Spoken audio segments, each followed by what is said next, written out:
নমস্কাৰ জয় হিন্দ বন্ধুসকল আপোনালোকক সকলোক স্বাগতম জনাইছোঁ মোৰ অন্য এটা নতুন ভিডিঅ'লৈ। মোৰ নাম পিণ্টু দাস আৰু আপোনালোকে চাই আছে মোৰ ইউটিউব চেনেল দৰ্শন বিলবগৰ। তো বন্ধুসকল ফাইনেলি আপোনালোকৰ কাৰণে এটা গুড নিউজ আহি গ'ল।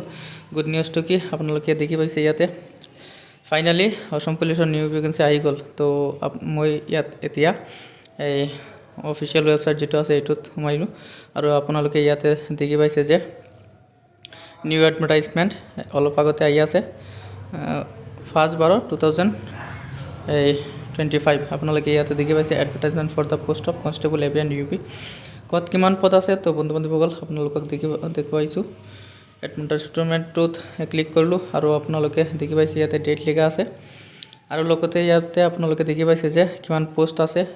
ইয়াতে লিখা আছে যে কনষ্টেবল এভিৰ পদ আছে 1052টা আৰু কনষ্টেবল ইউপিৰ পদ আছে 6,663টা পোষ্ট। তো বন্ধুসকল এইটো হ'ল আজিৰিও আপোনালোকে দেখি পাইছে ইয়াতে লিখা আছে যে ক'ত কিমান এই ৰিজাৰ্ভেশ্যন আছে ইয়াতে আৰু বাদ বাকী ইয়াতে SC ST আৰু STHৰ কাৰণে এই 5 ইয়াৰ্ছ এজ ৰিলেক্সেশ্যন আছে আৰু দেখি পাইছে ইয়াতে আপোনালোকে দেখি পাব।